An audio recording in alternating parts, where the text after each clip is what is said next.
ഈ ചാനലിന്റെ വളർച്ച എന്ന് പറയുന്ന സുഹൃത്തുക്കളെ നിങ്ങളുടെ സബ്സ്ക്രിപ്ഷനും അതിനോടൊപ്പം തന്നെ നിങ്ങളുടെ സപ്പോർട്ടുമാണ്. ഒത്തിരി സുഹൃത്തുക്കൾ ഇപ്പോഴും സബ്സ്ക്രൈബ് ചെയ്യാതെ കാണുന്നുണ്ട്. ദയവ് ചെയ്ത് സബ്സ്ക്രൈബ് ചെയ്ത് ഈ ചാനൽ ഒന്ന് സപ്പോർട്ട് ചെയ്യുക, സഹായിക്കുക. നമസ്കാരം, PSC ടുഡേ യൂട്യൂബ് ചാനലിലേക്ക് ഏവർക്കും സ്വാഗതം. സുഹൃത്തുക്കളെ, നിങ്ങൾ എല്ലാവരും കാത്തിരുന്ന LGS marathon day 2024 100 days challenge ആരംഭിക്കുകയാണ്. അപ്പോൾ ഇതാണ് നമ്മുടെ LGSന്റെ ഓൺലൈൻ ക്ലാസിന്റെ പേര്. സുഹൃത്തുക്കൾ എല്ലാവരും ഒരു കാര്യം കൂടി ഒന്ന് ഓർത്തോളണേ, നമ്മുടെ ടെലിഗ്രാം ചാനലിൽ ജോയിൻ ചെയ്യാത്ത സുഹൃത്തുക്കളെ ഒന്ന് ജോയിൻ ചെയ്യുക. ഇവിടെ പറയാത്ത കുറച്ച് വർക്കൗട്ട് ക്വസ്റ്റ്യൻസ് ഒക്കെ നമുക്ക് അതിനകത്ത് ആഡ് ചെയ്ത് പഠിക്കേണ്ടതുണ്ട്. അപ്പോൾ എല്ലാ സുഹൃത്തുക്കൾക്കും സുസ്വാഗതം നമ്മുടെ ഏറ്റവും പുതിയ LGS മാരത്തോൺ 2024ലേക്ക്. ഇനി നമുക്ക് നോക്കാനുള്ളത് 2024 LGSന്റെ സ്റ്റഡി പ്ലാൻ ആണ്. അപ്പോൾ എന്തായാലും സുഹൃത്തുക്കളെ, നിങ്ങൾ ഒരു ദിവസം 2 മണിക്കൂർ പഠിക്കണം. ഇമ്പോർട്ടന്റ് ആണ്. നിങ്ങൾ ഒരു ദിവസം 2 മണിക്കൂർ എന്ത് ചെയ്യണം? നമ്മുടെ LGS പഠനത്തിന് വേണ്ടിയിട്ട് മാറ്റിവെക്കണം. അങ്ങനെയാണെന്നുണ്ടെങ്കിൽ ഇനി നമ്മുടെ മുമ്പിൽ ഏകദേശം 100 ദിവസമുണ്ട്. ഈ 100 ദിവസം കൊണ്ട് സുഖമായിട്ട് നമുക്ക് 2024 LGS ക്ലിയർ കട്ട് ചെയ്യാൻ പറ്റും. എല്ലാ ആഴ്ചയും സൺഡേസിൽ നമ്മൾ എന്ത് ചെയ്യും? ഒരു 25 മാർക്കിന്റെ മോക്ക് ടെസ്റ്റ്. അത് നമ്മൾ തിങ്കൾ മുതൽ ശനി വരെ പഠിച്ചിട്ടുള്ള മുഴുവൻ പോയിന്റ്സും ചേർത്തുകൊണ്ട് ഒരു മോക്ക് ടെസ്റ്റ് കൂടെ നമ്മൾ കണ്ടക്ട് ചെയ്യാം. അപ്പൊ ഇതാണ് നമ്മുടെ സ്റ്റഡി പ്ലാൻ എന്നുള്ളത്. നിങ്ങൾക്ക് എല്ലാവരും LGS റാങ്ക് ലിസ്റ്റിൽ ഉണ്ടായിരിക്കും, ഉറപ്പാണ്. അപ്പൊ നമുക്ക് സമയം കളയണ്ട. ഇന്ന് എന്താണ് പഠിക്കാനുള്ളത്? ഭൂമിയുടെ വായുമണ്ഡലങ്ങളെ പറ്റിയാണ് നമ്മൾ പഠിക്കാൻ പോകുന്നത്. എല്ലാ സുഹൃത്തുക്കൾക്കും അറിയാം, എന്നാലും ജസ്റ്റ് കേട്ടിരിക്കുക. കുറച്ച് ഇമ്പോർട്ടൻസ് ആയിട്ടുള്ള ഇൻട്രസ്റ്റിംഗ് പോയിന്റ്സ് കൂടെ നമുക്ക് അതിനകത്ത് പഠിക്കാനുണ്ട്. അതുകൊണ്ട് സമയം കളയണ്ട, നമുക്ക് നേരെ ക്ലാസ്സിലേക്ക് പോകും. അന്തരീക്ഷ ഘടന. വ്യത്യസ്ത സാന്ദ്രതയും താപനിലയുമുള്ള പാളികളായാണ് അന്തരീക്ഷം കാണപ്പെടുന്നത്. അന്തരീക്ഷം എങ്ങനെയാ കാണപ്പെടുന്നത്? വ്യത്യസ്തമായിട്ടുള്ള സാന്ദ്രതയും താപനിലയുമുള്ള പാളികളായാണ് അന്തരീക്ഷം കാണപ്പെടുന്നത്. ഭൗമോപരിതലത്തിൽ നിന്ന് മുകളിലേക്ക് പോകുന്തോറും അന്തരീക്ഷത്തിന്റെ സാന്ദ്രത കുറഞ്ഞു വരുന്നു. പഠിച്ചോളണേ, ഭൗമോപരിതലത്തിൽ നിന്ന് മുകളിലേക്ക് പോകുന്തോറും അന്തരീക്ഷ സാന്ദ്രത കുറഞ്ഞു വരുന്നു. ഊഷ്മാവിന്റെ വ്യതിയാനത്തിന്റെ അടിസ്ഥാനത്തിൽ അന്തരീക്ഷത്തെ 5 വ്യത്യസ്ത പാളികളായി തരംതിരിക്കുന്നു. ഊഷ്മാവിന്റെ വ്യതിയാനത്തിന്റെ അടിസ്ഥാനത്തിലെ അന്തരീക്ഷത്തിനെ 5 വ്യത്യസ്ത പാളികളായി നമ്മൾ തരംതിരിക്കുന്നു. ഇത് നമ്മുടെ SCERT ടെക്സ്റ്റ് ബുക്കിനകത്ത് പറഞ്ഞിരിക്കുന്ന രീതിയിലാണ് നമ്മൾ പറയുന്നത്. അതുകൊണ്ട് സുഹൃത്തുക്കൾ അതൊന്ന് ഓർക്കുക. ഊഷ്മാവിന്റെ വ്യതിയാനത്തിന്റെ അടിസ്ഥാനത്തിൽ അന്തരീക്ഷ പാളിയെ പ്രധാനമായും 5ആയി തരംതിരിക്കുന്നു. ആരൊക്കെയാണ് അവര്? Troposphere, stratosphere, mesosphere, ionosphere, exosphere. ഈ അയണോസ്ഫിയർ ചില ഭാഗങ്ങളിൽ തെർമോസ്ഫിയർ എന്നും സുഹൃത്തുക്കൾ വായിച്ചു കാണും. എന്നാൽ നമ്മുടെ SCERT ടെക്സ്റ്റ് ബുക്കിൽ അയണോസ്ഫിയർ എന്നാണ് പറഞ്ഞിരിക്കുന്നത്. അതുകൊണ്ടാണ് അത് ചേർത്തത് കേട്ടോ. ട്രോപ്പോസ്ഫിയർ, സ്ട്രാറ്റോസ്ഫിയർ, മീസോസ്ഫിയർ, അയണോസ്ഫിയർ, അതുപോലെ എക്സോസ്ഫിയർ. ഇത്രയുമാണ് പ്രധാനപ്പെട്ട നമ്മുടെ അന്തരീക്ഷത്തിന്റെ 5 പാളികൾ എന്നങ്ങ് പഠിക്കുക. ട്രോപ്പോസ്ഫിയർ അന്തരീക്ഷത്തിലെ ഏറ്റവും താഴ്ന്നു കിടക്കുന്ന അന്തരീക്ഷ പാളി എന്നറിയപ്പെടുന്നത് ട്രോപ്പോസ്ഫിയർ ആണ്. അന്തരീക്ഷത്തിലെ ഏറ്റവും താഴ്ന്നു കിടക്കുന്ന അന്തരീക്ഷ പാളി ഏത് എന്ന് ചോദിച്ചാൽ അത് ട്രോപ്പോസ്ഫിയർ ആണ്. ഭൗമോപരിതലത്തിനോട് ചേർന്ന് കിടക്കുന്ന അന്തരീക്ഷ പാളി ട്രോപ്പോസ്ഫിയർ ആണ്. ഭൗമോപരിതലത്തിനോട് ചേർന്ന് കിടക്കുന്ന അന്തരീക്ഷ പാളി ചോദിച്ചാൽ അത് ട്രോപ്പോസ്ഫിയർ ആണ്. അന്തരീക്ഷത്തിലെ ഏറ്റവും താഴ്ന്നു കിടക്കുന്ന പാളിയെ എന്ന് ചോദിച്ചു കഴിഞ്ഞാൽ അത് ട്രോപ്പോസ്ഫിയർ ആണ്. ഭൗമോപരിതലത്തിനോട് ഏറ്റവും ചേർന്ന് കിടക്കുന്ന അന്തരീക്ഷ പാളിയെ എന്ന് ചോദിച്ചാൽ അത് ട്രോപ്പോസ്ഫിയർ ആണ്. ഭൗമോപരിതലത്തിൽ നിന്നും ശരാശരി ഉയരം 13 കിലോമീറ്റർ. ഭൗമോപരിതലത്തിൽ നിന്നും ശരാശരി ഉയരം ചോദിച്ചാൽ അത് 13 കിലോമീറ്റർ ആണ്. ധ്രുവപ്രദേശങ്ങളിലെ ട്രോപ്പോസ്ഫിയറിന്റെ ശരാശരി ഉയരം ചോദിച്ചാൽ 8 കിലോമീറ്റർ. ധ്രുവപ്രദേശത്ത് നിന്നുള്ള ട്രോപ്പോസ്ഫിയറിന്റെ ശരാശരി ഉയരം ചോദിച്ചു കഴിഞ്ഞാൽ അത് 8 കിലോമീറ്റർ ആണ്. ഭൂമധ്യരേഖാ പ്രദേശത്ത് നിന്നുള്ള ട്രോപ്പോസ്ഫിയറിന്റെ ശരാശരി ഉയരം ചോദിച്ചാൽ അത് 18 കിലോമീറ്റർ ആണ്. ഭൂമധ്യരേഖാ പ്രദേശത്ത് നിന്നുള്ള ട്രോപ്പോസ്ഫിയറിന്റെ ശരാശരി ഉയരം ചോദിച്ചാൽ അത് 18 കിലോമീറ്റർ ആണ്. ഒന്നുകൂടി പറയാം സുഹൃത്തുക്കളെ, ഭൗമ ഉപരിതലത്തിൽ നിന്നുള്ള ട്രോപ്പോസ്ഫിയറിന്റെ ശരാശരി ഉയരം ചോദിച്ചാൽ അത് 13 കിലോമീറ്റർ. എന്നാൽ ധ്രുവപ്രദേശത്ത് നിന്നുള്ള ട്രോപ്പോസ്ഫിയറിന്റെ ശരാശരി ഉയരം ചോദിച്ചാൽ അത് 8 കിലോമീറ്റർ. ഇനി ഭൂമധ്യരേഖാ പ്രദേശത്ത് ശക്തമായ സംവഹന പ്രവാഹത്താൽ താപനില ഉയരുന്നത് കൊണ്ട് തന്നെ ഈ പ്രദേശങ്ങളിൽ ട്രോപ്പോസ്ഫിയറിന്റെ വ്യാപ്തി കൂടുതലാണ്. എന്തുകൊണ്ടാണ് ഭൂമധ്യരേഖാ പ്രദേശത്ത് ട്രോപ്പോസ്ഫിയറിന്റെ വ്യാപ്തി കൂടിയിരിക്കുന്നതെന്ന് ചോദിച്ചു കഴിഞ്ഞാൽ, ഭൂമധ്യരേഖാ പ്രദേശത്ത് ശക്തമായ സംവഹന പ്രവാഹം ഉള്ളത് കൊണ്ട് ഇവിടുത്തെ താപനില താരതമ്യേന കൂടുതലായിരിക്കും. അതുകൊണ്ടാണ് ഈ പ്രദേശത്ത് ട്രോപ്പോസ്ഫിയറിന്റെ വ്യാപ്തി കൂടുതലായിരിക്കുന്നത്. പൊടിപടലങ്ങളും ജലബാഷ്പങ്ങളും കൂടുതലായി കാണപ്പെടുന്ന അന്തരീക്ഷ പാളി ചോദിച്ചാൽ അത് ട്രോപ്പോസ്ഫിയർ ആണ്. അതുപോലെ തന്നെ നാം അധിവസിക്കുന്ന അന്തരീക്ഷ പാളി ചോദിച്ചു കഴിഞ്ഞാൽ അതും ആരാണ്? ഈ പറഞ്ഞിരിക്കുന്ന ട്രോപ്പോസ്ഫിയർ ആണ് പഠിക്കുക. നമ്മൾ അടങ്ങുന്ന ജീവജാലങ്ങളെല്ലാം അധിവസിക്കുന്ന അന്തരീക്ഷ പാളി എന്ന് ചോദിച്ചാൽ അത് ട്രോപ്പോസ്ഫിയർ ആണ് പഠിക്കുക. ഒന്നുകൂടി പറയാം സുഹൃത്തുക്കളെ, അന്തരീക്ഷത്തിലെ ഏറ്റവും താഴ്ന്നു കിടക്കുന്ന അന്തരീക്ഷ പാളി ട്രോപ്പോസ്ഫിയർ. ഭൗമോപരിതലത്തിനോട് ചേർന്ന് കിടക്കുന്ന അന്തരീക്ഷ പാളി ട്രോപ്പോസ്ഫിയർ. ഭൗമോപരിതലത്തിൽ നിന്നും ശരാശരി ഉയരം എത്രയെന്ന് ചോദിച്ചാൽ അത് 13 കിലോമീറ്റർ ആണ് ട്രോപ്പോസ്ഫിയറിന്. ധ്രുവപ്രദേശത്തുള്ള ട്രോപ്പോസ്ഫിയറിന്റെ ശരാശരി ഉയരം 8 കിലോമീറ്റർ. ഭൂമധ്യരേഖാ പ്രദേശത്ത് നിന്നുള്ള ട്രോപ്പോസ്ഫിയറിന്റെ ശരാശരി ഉയരം 18 കിലോമീറ്റർ. ഭൂമധ്യരേഖാ പ്രദേശത്ത് ശക്തമായ സംഭവന പ്രവാഹത്താൽ താപനില ഉയരുന്നത് കൊണ്ടാണ് ഈ പ്രദേശങ്ങളിൽ ട്രോപ്പോസ്ഫിയറിന്റെ വ്യാപ്തി കൂടുതലായിരിക്കുന്നത്.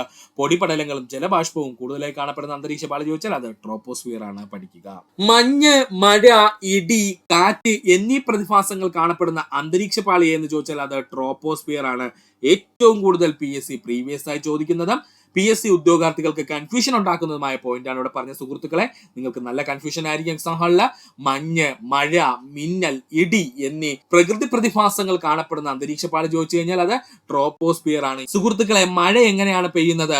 ഡ്രോപ്പ് ആയിട്ടല്ലേ സുഹൃത്തുക്കളെ? ഇനി ഇത് എങ്ങനെ പഠിക്കാമെന്ന് സുഹൃത്തുക്കളെ നോക്കാം. ചെറിയൊരു ഐഡിയ പറഞ്ഞു തരാം സുഹൃത്തുക്കളെ. മഴ എങ്ങനെയാണ് പെയ്യുന്നത്? മഴ ഡ്രോപ്പ് ആയിട്ടാണല്ലോ സുഹൃത്തുക്കളെ പെയ്യുന്നത്. മഴ ഡ്രോപ്പ് അല്ലെങ്കിൽ തുള്ളി ആയിട്ടല്ലേ പെയ്യുന്നത്. അപ്പോ മഴ എവിടെയാണ് ഉണ്ടാകുന്നത്? ട്രോപ്പോസ്ഫിയറിലാണ്. മഴ എവിടെയാണ് ഉണ്ടാകുന്നത്? ട്രോപ്പോസ്ഫിയർ ആണ്. നമുക്ക് ട്രോപ്പോസ്ഫിയർ എന്ന് പഠിക്കേണ്ട, നമുക്ക് ട്രോപ്പോസ്ഫിയർ എന്ന് പഠിക്കുക. മഴ ഡ്രോപ്പ് ആയിട്ടാണ് പെയ്യുന്നത്. അതുകൊണ്ട് തന്നെ ട്രോപ്പോസ്ഫിയറിലാണ് മഴ പെയ്യുന്നത്. മഴയ്ക്കൊപ്പം വരുന്നതാണ് ആര്? കാറ്റ് മഴയ്ക്കൊപ്പം വരും. അതിനോടൊപ്പം തന്നെ മിന്നലും ഇടിയും എന്ത് ചെയ്യും? മഴയ്ക്കൊപ്പം വരും.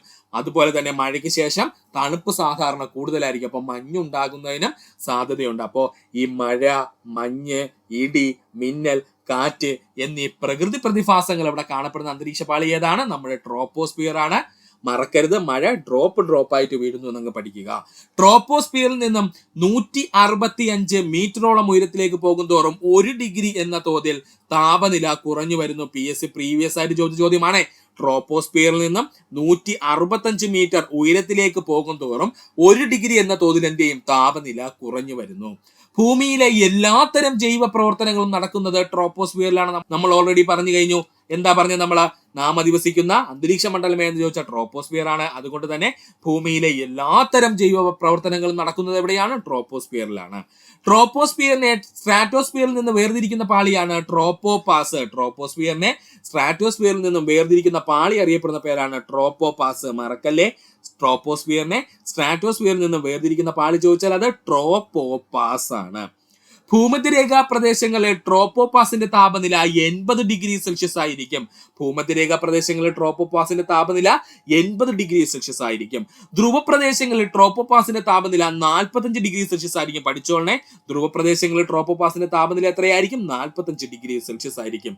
ഒന്നുകൂടി പറയാം. മഴ, മഞ്ഞ്, ഇടി, കാറ്റ് എന്നീ പ്രതിഭാസങ്ങൾ കാണപ്പെടുന്ന അന്തരീക്ഷ പാളി എന്ന് ചോദിച്ചാൽ നമ്മുടെ ട്രോപ്പോസ്ഫിയർ ആണ്. അതിനുള്ള കോഡ് എന്താ സുഹൃത്തുക്കളെ? നമ്മൾ പറഞ്ഞത് മഴ ഡ്രോപ്പ് ആയിട്ടാണ് വീഴുന്നത്.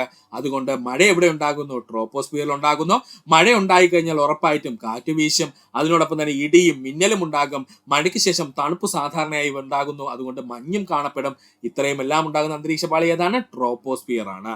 ട്രോപ്പോസ്ഫിയറിൽ നിന്നും ഓരോ 165 മീറ്റർ ഉയരത്തിലേക്ക് പോകും തോറും 1 ഡിഗ്രി എന്ന തോതിൽ താപനില കുറഞ്ഞു വരുന്നു. ഭൂമിയിലെ എല്ലാത്തരം ജൈവ പ്രവർത്തനങ്ങളും നടക്കുന്നത് ട്രോപ്പോസ്ഫിയറിലാണ്. ട്രോപ്പോസ്ഫിയറിനെ സ്ട്രാറ്റോസ്ഫിയറിൽ നിന്ന് വേർതിരിക്കുന്ന പാളി ചോദിച്ചാൽ അത് ട്രോപ്പോപാസ് ആണ്. ഭൂമധ്യരേഖാ പ്രദേശങ്ങളിൽ ട്രോപ്പോപാസിന്റെ താപനില 80 ഡിഗ്രി സെൽഷ്യസും ധ്രുവപ്രദേശങ്ങളിൽ ട്രോപ്പോപാസിന്റെ താപനില ചോദിച്ചാൽ അത് 45 ഡിഗ്രി സെൽഷ്യസുമാണ് പഠിക്കുക. അടുത്തതാണ് സ്ട്രാറ്റോസ്ഫിയർ. ട്രോപ്പോസ്ഫിയറിന് തൊട്ട് മുകളിലായി വ്യാപിച്ചു കിടക്കുന്നതാണ് സ്ട്രാറ്റോസ്ഫിയർ. ട്രോപ്പോസ്ഫിയറിന് തൊട്ട് മുകളിലായി വ്യാപിച്ചു കിടക്കുന്ന അന്തരീക്ഷ പാളി അറിയപ്പെടുന്ന പേരാണ് സ്ട്രാറ്റോസ്ഫിയർ. ഭൗമോപരിതലത്തിൽ നിന്നും ശരാശരി 50 കിലോമീറ്റർ വ്യാപിച്ചു കിടക്കുന്നു. ഭൗമോപരിതലത്തിൽ നിന്നും ശരാശരി 50 കിലോമീറ്റർ വ്യാപിച്ചു കിടക്കുന്നതാണ് സ്ട്രാറ്റോസ്ഫിയർ. ഓസോൺ കാണപ്പെടുന്ന അന്തരീക്ഷ പാളി എന്ന് ചോദിച്ചാൽ അത് സ്ട്രാറ്റോസ്ഫിയർ ആണ്. ഇമ്പോർട്ടന്റ് പോയിന്റ് ആണ്. ഓസോൺ കാണപ്പെടുന്ന അന്തരീക്ഷ പാളി എന്ന് ചോദിച്ചാൽ അത് സ്ട്രാറ്റോസ്ഫിയർ ആണ്. സൂര്യനിൽ നിന്നുള്ള അൾട്രാവയലറ്റ് കിരണങ്ങളെ തടയുന്ന അന്തരീക്ഷ പാളി ചോദിച്ചു കഴിഞ്ഞാൽ അത് സ്ട്രാറ്റോസ്ഫിയർ ആണ്. കാരണം സ്ട്രാറ്റോസ്ഫിയറിലാണ് ഓസോൺ കാണപ്പെടുന്നത്. ആ ഓസോൺ ആണ് അൾട്രാവയലറ്റ് കിരണങ്ങളെ തടയുന്നത്. അതുകൊണ്ട് തന്നെ സൂര്യനിൽ നിന്നുള്ള അൾട്രാവയലറ്റ് കിരണങ്ങളെ തടയുന്ന അന്തരീക്ഷ പാളി ചോദിച്ചാൽ അത് സ്ട്രാറ്റോസ്ഫിയർ ആണ്. വിമാനങ്ങൾ സഞ്ചരിക്കുന്ന അന്തരീക്ഷ പാളി എന്ന് ചോദിച്ചു കഴിഞ്ഞാൽ അത് സ്ട്രാറ്റോസ്ഫിയർ ആണ്. പ്രീവിയസ് ചോദ്യമാണ്. വിമാനങ്ങൾ സഞ്ചരിക്കുന്ന അന്തരീക്ഷ പാളി എന്ന് വെച്ചാൽ സ്ട്രാറ്റോസ്ഫിയർ ആണ്. കാരണം ട്രോപ്പോസ്ഫിയറിൽ എപ്പോഴും ഇടിയും മഴയും കാറ്റും ഒക്കെ ആയിരിക്കും. അതുകൊണ്ട് തന്നെ വിമാനങ്ങളുടെ സഞ്ചാരം വളരെ ബുദ്ധിമുട്ടുള്ളതായിരിക്കും. അതുകൊണ്ടാണ് സ്ട്രാറ്റോസ്ഫിയറിലൂടെ വിമാനങ്ങൾ സഞ്ചരിക്കുന്നത്. പഠിക്കുക. അപ്പൊ വിമാനങ്ങൾ സഞ്ചരിക്കുന്ന അന്തരീക്ഷ പാളി സ്ട്രാറ്റോസ്ഫിയർ ആണ്. ഉയരം കൂടുന്തോറും താപനില കൂടുന്നു സ്ട്രാറ്റോസ്ഫിയറിൽ. പഠിച്ചോണേ, ഉയരം കൂടുന്തോറും സ്ട്രാറ്റോസ്ഫിയറിലും എന്ത് ചെയ്യുന്നു? താപനില കൂടുന്നു. ഉയരം കൂടുന്തോറും സ്ട്രാറ്റോസ്ഫിയറിൽ എന്ത് ചെയ്യുന്നു? താപനില കൂടുന്നു. സ്ട്രാറ്റോസ്ഫിയറിൽ താപനില കൂടാൻ കാരണം ഓസോൺ രൂപീകരണം നടക്കുന്നതുകൊണ്ട്. പ്രീവിയസ് ചോദ്യമാണ്. സ്ട്രാറ്റോസ്ഫിയറിൽ താപനില കൂടുന്നതിന് കാരണം എന്തെന്ന് ചോദിച്ചാൽ അവിടെ ഓസോണിന്റെ രൂപീകരണം നടക്കുന്നത് കൊണ്ടാണ്. ജെറ്റ് വിമാനങ്ങൾക്ക് എത്താൻ കഴിയുന്ന ഏറ്റവും ഉയരം കൂടിയ അന്തരീക്ഷ ഭാഗം സ്ട്രാറ്റോസ്ഫിയർ ആണ്. ജെറ്റ് വിമാനങ്ങൾക്ക് എത്താൻ കഴിയുന്ന ഏറ്റവും ഉയരം കൂടിയ അന്തരീക്ഷ ഭാഗം എന്ന് ചോദിച്ചാൽ അത് സ്ട്രാറ്റോസ്ഫിയർ ആണ്. സ്ട്രാറ്റോസ്ഫിയറിനെയും മീസോസ്ഫിയറിനെയും തമ്മിൽ വേർതിരിക്കുന്ന ഭാഗമാണ് സ്ട്രാറ്റോപാസ്. സ്ട്രാറ്റോസ്ഫിയറിനെയും മീസോസ്ഫിയറിനെയും തമ്മിൽ വേർതിരിക്കുന്ന ഭാഗം അറിയപ്പെടുന്ന പേരാണ് സ്ട്രാറ്റോപാസ്. ഒന്നുകൂടി പറയാം സുഹൃത്തുക്കളെ, ട്രോപ്പോസ്ഫിയറിന് തൊട്ടുമുകളിലായി കാണപ്പെടുന്ന അന്തരീക്ഷ പാളി എന്ന് ചോദിച്ചാൽ അത് സ്ട്രാറ്റോസ്ഫിയർ ആണ്. ഭൗമോപരിതലത്തിൽ നിന്ന് ഏകദേശം 50 കിലോമീറ്റർ വ്യാപിച്ചു കിടക്കുന്നു എന്ന് പറഞ്ഞു കഴിഞ്ഞാൽ അത് സ്ട്രാറ്റോസ്ഫിയർ ആണ്. ഓസോൺ കാണപ്പെടുന്ന അന്തരീക്ഷ പാളി എന്ന് ചോദിച്ചാൽ അത് സ്ട്രാറ്റോസ്ഫിയർ ആണ്. സൂര്യനിൽ നിന്നുള്ള അൾട്രാവയലറ്റ് കിരണങ്ങളെ തടയുന്ന അന്തരീക്ഷ പാളി ചോദിച്ചാൽ അത് സ്ട്രാറ്റോസ്ഫിയർ ആണ്. വിമാനങ്ങൾ സഞ്ചരിക്കുന്ന അന്തരീക്ഷ പാളി ചോദിച്ചാൽ അത് സ്ട്രാറ്റോസ്ഫിയർ ആണ്. ഉയരം കൂടുന്തോറും താപനില കൂടുന്നത് സ്ട്രാറ്റോസ്ഫിയറിലാണ്. സ്ട്രാറ്റോസ്ഫിയർ താപനില കൂടാൻ കാരണം ഓസോണിന്റെ രൂപീകരണം കൊണ്ടാണ്. ജെറ്റ് വിമാനങ്ങൾക്ക് എത്താൻ കഴിയുന്ന ഏറ്റവും ഉയരം കൂടിയ അന്തരീക്ഷ ഭാഗം എന്ന് ചോദിച്ചാൽ അത് സ്ട്രാറ്റോസ്ഫിയർ ആണ്. സ്ട്രാറ്റോസ്ഫിയറിനെയും മീസോസ്ഫിയറിനെയും തമ്മിൽ വേർതിരിക്കുന്ന ഭാഗം സ്ട്രാറ്റോപാസ് ആണ്. പഠിക്കുക. അടുത്തതാണ് മീസോസ്ഫിയർ. സ്ട്രാറ്റോസ്ഫിയറിന് മുകളിലായി 80 കിലോമീറ്ററോളം ഉയരത്തിൽ കാണപ്പെടുന്ന അന്തരീക്ഷ ഭാഗം എന്ന് ചോദിച്ചു കഴിഞ്ഞാൽ അത് മീസോസ്ഫിയർ ആണ്. സ്ട്രാറ്റോസ്ഫിയറിന് മുകളിലായി 80 കിലോമീറ്ററോളം ഉയരത്തിൽ കാണപ്പെടുന്ന അന്തരീക്ഷ ഭാഗം ചോദിച്ചു കഴിഞ്ഞാൽ അത് മീസോസ്ഫിയർ ആണ്. അന്തരീക്ഷ പാളികളിൽ ഏറ്റവും തണുപ്പ് കൂടിയത് മീസോസ്ഫിയറിനാണ്. അന്തരീക്ഷ പാളികളിലെ ഏറ്റവും തണുപ്പ് കൂടിയതാണെന്ന് ചോദിച്ചാൽ അത് മീസോസ്ഫിയറിനാണ്. ഉയരം കൂടുന്നതിനനുസരിച്ച് മീസോസ്ഫിയർ പാളികളുടെ താപനില കുറഞ്ഞു വരുന്നു. അതിനുള്ള കാരണം ഇതുവരെയും നമുക്ക് കണ്ടെത്താൻ കഴിഞ്ഞിട്ടില്ല. അതൊരു മിസ്റ്ററി ആയിട്ട് ഇപ്പോഴും തുടരുകയാണ്. അന്തരീക്ഷ പാളികളില് ഏറ്റവും തണുപ്പ് കൂടിയത് എവിടെയെന്ന് ചോദിച്ചാൽ അത് മീസോസ്ഫിയറിനാണ്. ഉയരം കൂടുന്നതനുസരിച്ച് മീസോസ്ഫിയർ പാളിയിലെ താപനില എന്ത് ചെയ്യുന്നു? കുറഞ്ഞു വരുന്നു. ഭൗമോപരിതലത്തിൽ നിന്നും 80 കിലോമീറ്റർ ഉയരത്തിലെത്തുമ്പോഴേക്കും താപനില -100 ഡിഗ്രി ആകുന്നു. പഠിച്ചോളണേ, ഭൗമോപരിതലത്തിൽ നിന്നും 80 കിലോമീറ്റർ വരെ ഉയരത്തിലെത്തുമ്പോൾ, അതായത് മീസോസ്ഫിയറിലേക്ക് എത്തുമ്പോഴേക്കും താപനില -100 ഡിഗ്രി വരെ ആകുന്നു. ഉൽക്കാവർഷം കാണപ്പെടുന്നത് മീസോസ്ഫിയറിലാണ്. പ്രീവിയസ് ക്വസ്റ്റ്യൻ അല്ലെങ്കിൽ മിറ്റിയോർ ഷവർ അല്ലെങ്കിൽ ഉൽക്കാവർഷം കാണപ്പെടുന്നത് എവിടെയെന്ന് ചോദിച്ചാൽ അത് മീസോസ്ഫിയറിലാണ്. പ്രീവിയസ് ക്വസ്റ്റ്യൻ ആണ്. ഉൽക്കാവർഷം കാണപ്പെടുന്നത് എവിടെയാണ്? മീസോസ്ഫിയറിലാണ്. അന്തരീക്ഷത്തിൽ ഏറ്റവും ഉയരത്തിൽ കാണപ്പെടുന്ന മേഘങ്ങളായ നൊക്ടിസുലന്റ് മേഘങ്ങൾ കാണപ്പെടുന്നത് മീസോസ്ഫിയറിലാണ്. നമ്മൾ മേഘങ്ങളുടെ ക്ലാസ്സിൽ വ്യക്തമായി പറഞ്ഞിരുന്നു. ആ മേഘങ്ങളുടെ ക്ലാസിന്റെ ലിങ്ക് നമ്മൾ ഡിസ്ക്രിപ്ഷനിൽ കൊടുത്തിരിക്കാം സുഹൃത്തുക്കളെ. അന്തരീക്ഷത്തിൽ ഏറ്റവും ഉയരത്തിൽ കാണപ്പെടുന്ന മേഘങ്ങളായിട്ടുള്ള നൊക്ടിസുലന്റ് മേഘങ്ങൾ കാണപ്പെടുന്നത് എവിടെയാണ്? മീസോസ്ഫിയറിലാണ്. മീസോസ്ഫിയറിൽ ഏറ്റവും മുകൾ ഭാഗം മീസോപാസ് എന്നറിയപ്പെടുന്നു. മീസോസ്ഫിയറിന്റെ ഏറ്റവും മുകൾ ഭാഗം അറിയപ്പെടുന്ന പേരാണ് മീസോപാസ്. സൗണ്ടിംഗ് റോക്കറ്റുകളും റോക്കറ്റ് എഞ്ചിൻ ഉപയോഗിക്കുന്ന എയർക്രാഫ്റ്റുകളും എത്തുന്നത് മീസോസ്ഫിയറിലാണ്. പഠിച്ചോളണേ, സൗണ്ടിംഗ് റോക്കറ്റുകളും അതുപോലെ തന്നെ റോക്കറ്റ് എഞ്ചിൻ ഉപയോഗിച്ച് പ്രവർത്തിക്കുന്ന എയർക്രാഫ്റ്റുകൾക്കും എത്താൻ കഴിയുന്ന ഉയരം ചോദിച്ചു കഴിഞ്ഞാൽ അത് മീസോസ്ഫിയറിലാണ്. പഠിക്കുക. ഒന്നുകൂടി പറയാം. സ്ട്രാറ്റോസ്ഫിയറിന്റെ മുകളിൽ 80 കിലോമീറ്ററോളം ഉയരത്തിൽ കാണപ്പെടുന്ന അന്തരീക്ഷ ഭാഗം ചോദിച്ചാൽ അത് മീസോസ്ഫിയർ ആണ്. അന്തരീക്ഷ പാളികൾ ഏറ്റവും തണുപ്പ് കൂടിയത് മീസോസ്ഫിയറിനാണ്. ഉയരം കൂടുന്നതിനനുസരിച്ച് മീസോസ്ഫിയർ പാളികളിലെ താപനില കുറഞ്ഞു വരുന്നു. ഭൗമോപരിതലത്തിൽ നിന്നും 80 കിലോമീറ്റർ ഉയരത്തിൽ എത്തുമ്പോഴേക്കും താപനില എന്ന് പറയുന്നത് -100 ഡിഗ്രി സെൽഷ്യസ് ആകുന്നു. ഉൽക്കാവർഷം അല്ലെങ്കിൽ മിറ്റിയോർ ഷവർ നടക്കുന്നത് എവിടെയെന്ന് ചോദിച്ചാൽ അത് മീസോസ്ഫിയറിലാണ്. അതുപോലെ തന്നെ അന്തരീക്ഷത്തിൽ ഏറ്റവും ഉയരത്തിൽ കാണപ്പെടുന്ന മേഘങ്ങൾ അറിയപ്പെടുന്ന പേരാണ് നൊക്ടിസുലന്റ് മേഘങ്ങൾ. ഇവരെവിടെയാണ്? മീസോസ്ഫിയറിലാണ് കാണപ്പെടുന്നത്. മീസോസ്ഫിയറിന്റെ ഏറ്റവും മുകൾ ഭാഗം മീസോപാസ് എന്ന പേരിൽ അറിയപ്പെടുന്നു. സൗണ്ടിംഗ് റോക്കറ്റുകളും റോക്കറ്റ് എഞ്ചിൻ ഉപയോഗിച്ച് പ്രവർത്തിക്കുന്ന എയർക്രാഫ്റ്റുകളും എത്തപ്പെടാൻ കഴിയുന്ന ഏറ്റവും ഉയരം കൂടിയ പ്രദേശം ചോദിച്ചാൽ അത് മീസോസ്ഫിയർ ആണ്. പഠിക്കുക. അടുത്തതാണ് അയണോസ്ഫിയർ, അല്ലെങ്കിൽ അവനെ നമ്മൾ മറ്റൊരു പേരിൽ അറിയപ്പെടുന്നുണ്ട് തെർമോസ്ഫിയർ. എന്ത് പേരില്?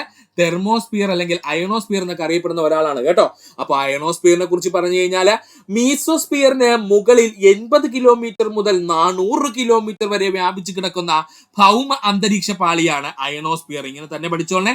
മീസോസ്ഫിയറിന് മുകളിലെ 80 കിലോമീറ്റർ മുതൽ 400 കിലോമീറ്റർ വരെ വ്യാപിച്ചു കിടക്കുന്ന ഭൗമ അന്തരീക്ഷ പാളിയാണ് അയണോസ്ഫിയർ. വൈദ്യുത ചാർജുള്ള കണിക കണികകൾ കാണപ്പെടുന്നത് അയണോസ്ഫിയറിലാണ്. അതുകൊണ്ടാണ് അവന് ആ പേര് കിട്ടിയത് കേട്ടോ. വൈദ്യുത ചാർജുള്ള കണികകൾ കാണപ്പെടുന്നത് അയണോസ്ഫിയറിലാണ്. ഉയരം കൂടുന്തോറും താപനില കൂടുന്നു. അയണോസ്ഫിയറിലും ഉയരം കൂടുന്തോറും എന്ത് ചെയ്യുന്നു? താപനില കൂടുന്നു. ഭൗമോപരിതലത്തിൽ നിന്നും അയക്കുന്ന റേഡിയോ തരംഗങ്ങളെ പ്രതിഫലിപ്പിച്ച് ഭൂമിയിലേക്ക് തിരിച്ചയക്കുന്ന പാളി അയണോസ്ഫിയർ ആണ്. പ്രീവിയസ് ചോദ്യം, ഭൗമോപരിതലത്തിൽ നിന്നും അയക്കുന്ന റേഡിയോ തരംഗങ്ങളെ പ്രതിഫലിപ്പിച്ച് ഭൂമിയിലേക്ക് തിരിച്ചയക്കുന്ന പാളി എന്ന് ചോദിച്ചാൽ അത് അയണോസ്ഫിയർ ആണ്.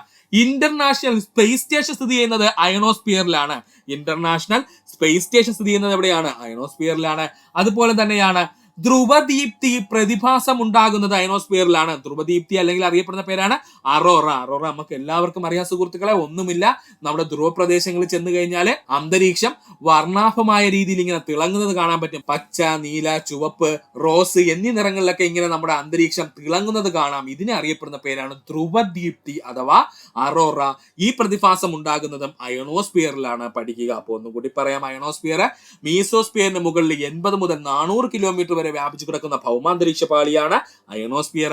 വൈദ്യുത ചാർജുള്ള കണങ്ങൾ കാണപ്പെടുന്നത് കൊണ്ട് തന്നെയാണ് ഇവനെ അയണോസ്ഫിയർ എന്ന പേരിൽ അറിയപ്പെടുന്നത്. ഇല്ലെന്നുണ്ടെങ്കിൽ മറ്റൊരു പേരുണ്ട്, എന്താണ്? തെർമോസ്ഫിയർ. ഉയരം കൂടുന്തോറും താപനില കൂടുന്നു. അയണോസ്ഫിയറിൽ ഭൗമോപരിതലത്തിൽ അയക്കുന്ന റേഡിയോ തരംഗങ്ങളെ പ്രതിഫലിപ്പിച്ച് ഭൂമിയിലേക്ക് തിരിച്ചയക്കുന്ന പാളി എന്ന് ചോദിച്ചാൽ അത് അയണോസ്ഫിയർ ആണ്. ഇന്റർനാഷണൽ സ്പേസ് സ്റ്റേഷൻ സ്ഥിതി ചെയ്യുന്നത് അയണോസ്ഫിയറിലാണ്. ധ്രുവദീപ്തി അല്ലെങ്കിൽ അറോറ എന്ന പ്രതിഭാസം ഉണ്ടാക്കുന്നത് അയണോസ്ഫിയറിലാണ്. ഏറ്റവും അവസാനമായി നമുക്ക് പഠിക്കുവാനുള്ളതാണ് എക്സോസ്ഫിയർ. എന്താ പേരിൽ അറിയപ്പെടുന്നത്? എക്സോസ്ഫിയർ. അന്തരീക്ഷത്തിലെ ഏറ്റവും ഉയർന്ന പാളി എന്നറിയപ്പെടുന്നത് എക്സോസ്ഫിയർ ആണ്. അന്തരീക്ഷത്തിലെ ഏറ്റവും ഉയർന്ന പാളി എന്നറിയപ്പെടുന്നത് എക്സോസ്ഫിയർ ആണ്. മനുഷ്യരാശിക്ക് ഏറ്റവും കുറച്ച് മാത്രം അറിവുള്ള അന്തരീക്ഷ പാളി എന്ന് ചോദിച്ചാൽ അത് എക്സോസ്ഫിയർ ആണ്. പഠിച്ചോളെ, മനുഷ്യരാശിക്ക് ഏറ്റവും കുറച്ച് മാത്രം അറിവുള്ള അന്തരീക്ഷ പാളി എന്ന് ചോദിച്ചാൽ അത് എക്സോസ്ഫിയർ ആണ്. ഭൂമിയുടെയും അന്തരീക്ഷവും ബഹിരാകാശവും തമ്മിൽ കൂടിച്ചേർന്ന ഭാഗം എക്സോസ്ഫിയർ ആണ്. പഠിക്കുക. ഭൂമിയുടെ അന്തരീക്ഷവും ബഹിരാകാശവും തമ്മിൽ കൂടിച്ചേർന്ന ഭാഗം ചോദിച്ചാൽ അത് എക്സോസ്ഫിയർ ആണ്. ബഹിരാകാശവുമായി ചേർന്ന് കിടക്കുന്ന അന്തരീക്ഷ പാളി എന്ന് ചോദിച്ചാൽ അത് എക്സോസ്ഫിയർ ആണ്. പഠിക്കുക. ബഹിരാകാശവുമായി ചേർന്ന് കിടക്കുന്ന അന്തരീക്ഷ പാളി ചോദിച്ചു കഴിഞ്ഞാൽ അത് എക്സോസ്ഫിയർ ആണ്. സൂര്യനിൽ നിന്നുണ്ടാകുന്ന സൗരവികിരണങ്ങൾ കടന്നു പോകുന്ന അന്തരീക്ഷ പാളി എന്ന് ചോദിച്ചാൽ അത് എക്സോസ്ഫിയർ ആണ്. പഠിച്ചോളാം. സൂര്യനിൽ നിന്നുണ്ടാകുന്ന സൗരവികിരണങ്ങൾ കടന്നു പോകുന്ന അന്തരീക്ഷ പാളി ചോദിച്ചാൽ അത് എക്സോസ്ഫിയർ ആണ്. ഭൂമിയുടെ അന്തരീക്ഷത്തിൽ നിന്നും വാതകങ്ങൾ ബഹിരാകാശത്തിലേക്ക് എത്തുന്നത് എക്സോസ്ഫിയർ വഴിയാണ്. ഭൂമിയുടെ അന്തരീക്ഷത്തിൽ നിന്നും വാതകങ്ങൾ ബഹിരാകാശത്തേക്ക് എത്തുന്നത് എങ്ങനെയെന്ന് ചോദിച്ചാൽ അത് എക്സോസ്ഫിയർ വഴിയാണ്. കാലാവസ്ഥ കാണപ്പെടാത്ത ഏക അന്തരീക്ഷ പാളി എന്ന് ചോദിച്ചാൽ അത് എക്സോസ്ഫിയർ ആണ്. കാലാവസ്ഥ കാണപ്പെടാത്ത ഏക അന്തരീക്ഷ പാളി എന്ന് ചോദിച്ചാൽ അത് എക്സോസ്ഫിയർ ആണ്. അതുപോലെ തന്നെ കൃത്രിമ ഉപഗ്രഹങ്ങൾ കാണപ്പെടുന്നത് എവിടെയെന്ന് ചോദിച്ചാൽ അതും എക്സോസ്ഫിയറിലാണ്. കൃത്രിമ ഉപഗ്രഹങ്ങൾ കാണപ്പെടുന്ന പാളി എന്ന് ചോദിച്ചാലും ഏതാണ്? അതും എക്സോസ്ഫിയർ ആണ്. പഠിക്കുക. ഒന്നുകൂടി പറയാം സുഹൃത്തുക്കളെ, അന്തരീക്ഷത്തിലെ ഏറ്റവും ഉയർന്ന പാളി എന്നറിയപ്പെടുന്നത് എക്സോസ്ഫിയർ ആണ്. മനുഷ്യരാശിക്ക് ഏറ്റവും കുറച്ച് മാത്രം അറിവുള്ള അന്തരീക്ഷ പാളി ചോദിച്ചാൽ അത് എക്സോസ്ഫിയർ ആണ്. ഭൂമിയുടെ അന്തരീക്ഷവും ബഹിരാകാശവും തമ്മിൽ കൂടിച്ചേർന്ന ഭാഗം ചോദിച്ചാൽ അത് എക്സോസ്ഫിയർ ആണ്. ബഹിരാകാശവുമായി ചേർന്ന് കിടക്കുന്ന അന്തരീക്ഷ പാളി ചോദിച്ചാൽ അത് എക്സോസ്ഫിയർ ആണ്. സൂര്യനിൽ നിന്നുണ്ടാകുന്ന സൗരവികിരണങ്ങൾ കടന്നു പോകുന്ന അന്തരീക്ഷ പാളി ചോദിച്ചാൽ അത് എക്സോസ്ഫിയർ ആണ്. ഭൂമിയുടെ അന്തരീക്ഷത്തിൽ നിന്നും വാതകങ്ങൾ ബഹിരാകാശത്ത് എത്തുന്നത് എക്സോസ്ഫിയർ വഴിയാണ്. ഭൂമിയുടെ അന്തരീക്ഷത്തിൽ നിന്നും വാതകങ്ങൾ ബഹിരാകാശത്തേക്ക് എത്തുന്നത് എക്സോസ്ഫിയർ വഴിയാണ്. കാലാവസ്ഥ കാണപ്പെടാത്ത അന്തരീക്ഷ പാളി ചോദിച്ചാൽ അത് എക്സോസ്ഫിയർ ആണ്. കാലാവസ്ഥ കാണപ്പെടാത്ത അന്തരീക്ഷ പാളി ചോദിച്ചാൽ അത് എക്സോസ്ഫിയർ ആണ്. അതുപോലെ തന്നെ കൃത്രിമ ഉപഗ്രഹങ്ങൾ കാണപ്പെടുന്ന അന്തരീക്ഷ പാളി എക്സോസ്ഫിയർ ആണ്. കൃത്രിമ ഉപഗ്രഹങ്ങൾ കാണപ്പെടുന്ന അന്തരീക്ഷ പാളി എക്സോസ്ഫിയർ ആണ്. ഇത്രയും സുഹൃത്തുക്കളെ വ്യക്തമായിട്ട് പഠിക്കുക. അന്തരീക്ഷത്തിൽ നൈട്രജന്റെ അളവ് 78%. എല്ലാ സുഹൃത്തുക്കൾക്കും അറിയാവുന്ന പോയിന്റ് ആണ്. അന്തരീക്ഷത്തിൽ നൈട്രജന്റെ അളവ് ചോദിച്ചു കഴിഞ്ഞാൽ അത് 78%.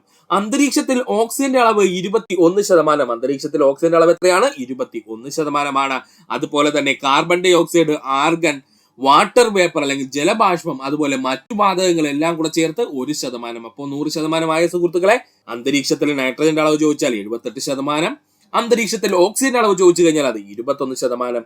അതുപോലെ തന്നെ ബാക്കി 1%-നകത്ത് കാർബൺ ഡൈ ഓക്സൈഡ്, ജലബാഷ്പം, മറ്റു വാതകങ്ങളും വരുന്നു. ഇത്രയും ഭാഗം സുഹൃത്തുക്കളൊന്ന് ഓർത്തു വെച്ചിരിക്കുക. ഇനി നമ്മൾ വ്യക്തമായിട്ട് അന്തരീക്ഷത്തിൽ കാണപ്പെടുന്ന വാതകത്തിന്റെ അളവ് പഠിക്കാൻ പോവാണ് കേട്ടോ സുഹൃത്തുക്കളെ. നമ്മുടെ SCERT ടെക്സ്റ്റ് ബുക്ക് ബേസിലാണ് നമ്മളിവിടെ പറയുന്നത്. അതുകൊണ്ട് വ്യക്തമായിട്ട് സുഹൃത്തുക്കൾ ശ്രദ്ധിച്ചിരിക്കുക. നൈട്രജൻ 78.08%. അതിനെയാണ് നമ്മൾ 78% എന്ന് നേരത്തെ പറഞ്ഞത് കേട്ടോ. നൈട്രജന്റെ അളവ് എത്രയാണ്? 78.08%. നമ്മൾ പഠിക്കുന്നതിന് എളുപ്പം വേണ്ടി നമ്മൾ എത്രയെന്ന് പറയുന്നു? 78% എന്ന് പറയുന്നു. ഓക്സിജന്റെ അളവ് കൃത്യമായി പറഞ്ഞു കഴിഞ്ഞാൽ 20.95% പഠനാവശ്യത്തിന് വേണ്ടി നമ്മൾ അത് 21% പറയുന്നു. ഓക്സിജന്റെ കൃത്യമായിട്ടുള്ള അളവ് എത്രയാണ്? 20.95%. അത് നമ്മൾ പഠനത്തിന് വേണ്ടിയിട്ട് നമ്മൾ അവനെ 21% എന്ന് പഠിക്കുന്നു. ആർഗൺ 0.93%. ആർഗൺ എത്രയാണ്? 0.93% പഠിക്കുക. നൈട്രജനും ഓക്സിജനും കഴിഞ്ഞാൽ പിന്നെ അന്തരീക്ഷത്തിൽ ഏറ്റവും കൂടുതൽ കാണപ്പെടുന്ന വാതകമായിരുന്നു ചോദിച്ചാൽ അത് ആർഗൺ ആണ്. കാർബൺ ഡൈ ഓക്സൈഡിന്റെ അന്തരീക്ഷത്തിലെ അളവ് 0.036%. ഇമ്പോർട്ടന്റ് ആണ്, പ്രീവിയസ് ആയി ചോദിച്ച ചോദ്യമാണ്. കാർബൺ ഡൈ ഓക്സൈഡിന്റെ അന്തരീക്ഷത്തിലെ അളവ് ചോദിച്ചു കഴിഞ്ഞാൽ 0.036%. നിയോണിന്റെ അളവും PSC പ്രീവിയസ് ആയി ചോദിച്ചിട്ടുള്ളതാണ്. 0.002%. തെറ്റിപ്പോവല്ലേ, 0.002% അന്തരീക്ഷത്തിൽ കാണപ്പെടുന്ന നിയോണിന്റെ അളവ്. ഇങ്ങനെയുള്ള 5 വാതകങ്ങളും നമ്മൾ വ്യക്തമായിട്ട് പഠിക്കണം. ഇവയെല്ലാം PSC പ്രീവിയസ് ആയി ചോദിച്ചതാണ്. ഒന്നുകൂടി പറയാം സുഹൃത്തുക്കളെ, അന്തരീക്ഷത്തിലെ നൈട്രജന്റെ അളവ് ചോദിച്ചു കഴിഞ്ഞാൽ അത് 78.08. പഠനാവശ്യത്തിനായിട്ട് നമ്മൾ അതിനെ 78% എന്ന് കണക്കാക്കുന്നു.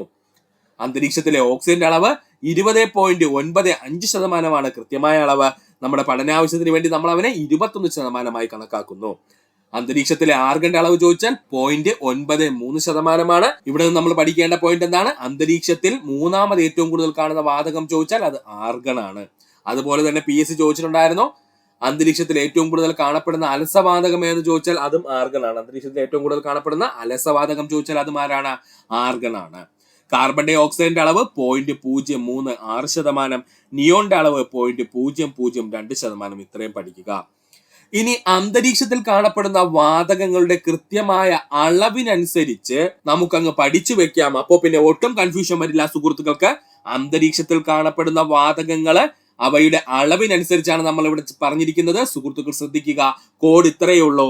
നോ AC നിയോ എന്നങ്ങ് പഠിക്കുക. നോ AC നിയോ എന്നങ്ങ് പഠിക്കുക. മറക്കല്ലേ കോഡ്. നോ AC നിയോ എന്നങ്ങ് പഠിക്കുക. ഇതിൽ N എന്ന് പറഞ്ഞു കഴിഞ്ഞാൽ നൈട്രജൻ, O എന്ന് പറഞ്ഞു കഴിഞ്ഞാൽ ഓക്സിജൻ, A എന്ന് പറഞ്ഞു കഴിഞ്ഞാൽ ആർഗൺ, C എന്ന് പറഞ്ഞു കഴിഞ്ഞാൽ കാർബൺ ഡൈ ഓക്സൈഡ്, നിയോ എന്ന് ചോദിച്ചു കഴിഞ്ഞാൽ നിയോൺ ആണ്. കൺഫ്യൂഷൻ വേണ്ട സുഹൃത്തുക്കളെ. അന്തരീക്ഷത്തിൽ കാണപ്പെടുന്ന പ്രധാനപ്പെട്ട 5 വാതകങ്ങളെ നമ്മൾ കൂടുതൽ നിന്നും കുറവിലേക്കാണ് എഴുതിയിരിക്കുന്നത്. അതിന്റെ കോഡ് എന്താണ്? നോ AC നിയോ എന്നങ്ങ് പഠിച്ചു വെക്കുക. നോ AC നിയോ എന്നങ്ങ് പഠിച്ചു വെക്കുക. N എന്ന് പറഞ്ഞു കഴിഞ്ഞാൽ നൈട്രജൻ, O എന്ന് പറഞ്ഞു കഴിഞ്ഞാൽ ഓക്സിജൻ, A എന്ന് പറഞ്ഞു കഴിഞ്ഞാൽ ആർഗൺ, C എന്ന് പറഞ്ഞു കഴിഞ്ഞാൽ കാർബൺ ഡൈ ഓക്സൈഡ്, നിയോ എന്ന് പറഞ്ഞു കഴിഞ്ഞാൽ നിയോൺ വാതകത്തെ സൂചിപ്പിക്കുന്നു. നിയോ എന്ന് പറഞ്ഞു കഴിഞ്ഞാൽ നിയോൺ വാതകത്തെ സൂചിപ്പിക്കുന്നു. സുഹൃത്തുക്കൾ ഈ ഭാഗം വ്യക്തമായി പഠിക്കുക. അടുത്തതായി നമുക്ക് പറയാനുള്ളതാണ് ഗ്രീൻ ഹൗസ് ഇഫക്റ്റ് അഥവാ ഹരിതഗ്രഹ പ്രഭാവം. എന്താ ഹരിതഗ്രഹ പ്രഭാവം എന്ന് പറഞ്ഞു കഴിഞ്ഞാൽ നമ്മൾ കുഞ്ഞു ക്ലാസ് മുതലേ പഠിക്കുന്നതാണ്. എന്നാലും നമുക്ക് ഇവിടെ ഒന്ന് വ്യക്തമായിട്ട് ഇവിടെ എന്താണ് സംഭവിക്കുന്നത് എന്ന് പഠിക്കാം. സുഹൃത്തുക്കളെ, നമ്മുടെ ഭൂമിയും സൂര്യനും തമ്മിൽ എത്ര കിലോമീറ്റർ ആണ് അകലം എന്ന് പറയുന്നത്? ഭൂമിയും സൂര്യനും തമ്മിലുള്ള അകലം എന്ന് പറയുന്നത് 15 കോടി കിലോമീറ്റർ ആണെന്ന് നമ്മൾ പഠിച്ചിട്ടുണ്ട്. ഇതിനെ ഒരു ആസ്ട്രോണമിക്കൽ യൂണിറ്റ് എന്ന പേരിൽ നമ്മൾ വിളിക്കുകയും ചെയ്യും. ഒന്നുകൂടി പറയാം, ഭൂമിയും സൂര്യനും തമ്മിലുള്ള അകലം എത്രയാണ്? 15 കോടി കിലോമീറ്റർ ആണ്. ഇതിനെ നമ്മൾ ഒരു ആസ്ട്രോണമിക്കൽ യൂണിറ്റ് എന്ന പേരിൽ വിളിക്കുന്നു. ഇനി സൂര്യനിൽ നിന്നും ഏതൊക്കെ തരം രശ്മികളാണ് ഭൂമിയിൽ എത്തുന്നത്? നമുക്ക് എല്ലാവർക്കും അറിയാം. ഒന്നെന്താണ്? പ്രകാശം, അല്ലെ? ഒന്നെന്താണ്? പ്രകാശം അല്ലെങ്കിൽ ലൈറ്റ് എന്ന് പറയുന്ന സാധനം ഇവിടെ ഭൂമിയിലേക്ക് എത്തുന്നുണ്ട്. അതുപോലെ രണ്ടാമതായിട്ട് വരുന്നതാണ് ഹീറ്റ് അല്ലെങ്കിൽ എന്താണ്? താപവും എവിടെ എത്തുന്നുണ്ട്? ഭൂമിയിൽ എത്തുന്നുണ്ട്. അപ്പോൾ സൂര്യനിൽ നിന്ന് 2 പ്രധാനപ്പെട്ട രശ്മികൾ ഇവിടെ വരുന്നുണ്ട്. ഒന്ന് താപരശ്മികളും അതുപോലെ തന്നെ പ്രകാശരശ്മികളും. ഇപ്പൊ നമുക്ക് പ്രകാശരശ്മികളെ കുറിച്ച് നോക്കണ്ട, നമുക്ക് നോക്കാനുള്ളത് താപരശ്മികളെ കുറിച്ചാണ്. അതുപോലെ തന്നെ നമ്മൾ പഠിച്ചിട്ടുള്ള മറ്റൊരു പോയിന്റ് ആണ്, സൂര്യപ്രകാശത്തിൽ കാണപ്പെടുന്ന താപരശ്മികൾ അറിയപ്പെടുന്ന പേരാണ് ഇൻഫ്രാറെഡ് രശ്മികൾ, അല്ലെ? ഇൻഫ്രാറെഡ് രശ്മികൾ എന്നല്ലേ അറിയപ്പെടുന്ന സുഹൃത്തുക്കളെ. നമ്മുടെ സൂര്യനിൽ നിന്നും ഭൂമിയിലേക്ക് വരുന്ന താപരശ്മികളെ എന്ന് ചോദിച്ചാൽ, അല്ലെങ്കിൽ താപം വഹിക്കുന്ന രശ്മികളെ എന്ന് ചോദിച്ചാൽ നമുക്കറിയാം അത് ഇൻഫ്രാറെഡ് രശ്മികളാണ്. എന്താണ്? ഇൻഫ്രാറെഡ് രശ്മികളാണ്. ഇങ്ങനെ സൂര്യനിൽ നിന്നും 15 കോടി കിലോമീറ്ററോളം ദൂരം സഞ്ചരിച്ചു വരുന്ന ഇൻഫ്രാറെഡ് രശ്മികൾക്ക് എങ്ങനെയുള്ളതായിരിക്കും അവരുടെ തരംഗ ദൈർഘ്യം എന്ന് പറയുന്നത് വളരെ കുറവായിരിക്കും. തരംഗ ദൈർഘ്യം കുറവായിട്ടായിരിക്കും അവർ എന്ത് ചെയ്യുന്നത്? ഭൂമിയിൽ എത്തുന്നത്. ഓക്കെയാണേ. 15 കോടി കിലോമീറ്ററോളം അകലമുണ്ട് ആരൊക്കെ തമ്മിൽ? സൂര്യനും ഭൂമിയും തമ്മിൽ. സൂര്യനിൽ നിന്നൊരു രശ്മി അപ്പോൾ ഭൂമിയിൽ അത്രയും ദൂരം സഞ്ചരിക്കുന്നുണ്ട്. ഇങ്ങനെ അത്രയും ദൂരം സഞ്ചരിക്കുന്നത് കൊണ്ട് തന്നെ ഇൻഫ്രാറെഡ് രശ്മികളുടെ തരംഗ ദൈർഘ്യം എന്ത് ചെയ്യും? കുറയും. ഇങ്ങനെ തരംഗ ദൈർഘ്യം കുറഞ്ഞ ഇൻഫ്രാറെഡ് രശ്മികൾ എവിടെ വന്ന് പതിക്കും സുഹൃത്തുക്കളെ? നമ്മുടെ ഭൂമിയുടെ പ്രതലത്തിൽ വന്ന് പതിക്കും. ഭൂമിയുടെ പ്രതലത്തിൽ താപകിരണങ്ങളായിട്ടുള്ള ഇൻഫ്രാറെഡ് വന്ന് പതിച്ചു കഴിഞ്ഞാൽ എന്താ സംഭവിക്കുന്നത്? അതിനകത്തുള്ള താപത്തെ എന്ത് ചെയ്യും? നമ്മുടെ ഭൂമി വലിച്ചെടുക്കും. ഭൂമി വലിച്ചെടുക്കും എന്ന് പറഞ്ഞു കഴിഞ്ഞാല് കരയും അതുപോലെ സമുദ്രവും ഈ പറഞ്ഞിരിക്കുന്ന ഇൻഫ്രാറെഡ് കിരണങ്ങളിൽ അടങ്ങിയിരിക്കുന്ന താപത്തെ വലിച്ചെടുക്കും. പക്ഷെ അവിടെ വരുന്ന ഒരു പ്രശ്നം എന്തെന്ന് ചോദിച്ചാല് അവര് മാക്സിമം താപത്തെ ഈ പറഞ്ഞിരിക്കുന്ന കരയും കടലും കൂടെ വലിച്ചെടുക്കും. ബാക്കി വരുന്ന താപത്തെ എന്ത് ചെയ്യുമെന്ന് ചോദിച്ചാല് തിരിച്ചവര് സ്പേസിലോട്ട് തന്നെ അങ്ങ് പ്രതിഫലിപ്പിക്കും. ഓക്കെ ആണേ? അതാണ് ഈ ചിത്രത്തിൽ കാണിച്ചിരിക്കുന്നത്. ഭൂമിയിലെ കരയും സമുദ്രവും ചേർന്ന് മാക്സിമം അവരെ കൊണ്ട് പറ്റുന്ന രീതിയിലുള്ള താപത്തെ സ്വീകരിക്കും. താപത്തെ സ്വീകരിച്ചതിന് ശേഷം എന്താ സംഭവിക്കുക എന്ന് ചോദിച്ചു കഴിഞ്ഞാല് തിരിച്ചവരെന്ത് ചെയ്യും? ബാക്കി വരുന്ന താപത്തെ മുഴുവൻ സ്പേസിലോട്ട് എന്ത് ചെയ്യും? അല്ലെങ്കിൽ നമ്മുടെ സ്പേസിലോട്ട് എന്ത് ചെയ്യും? തിരിച്ചുവിടും.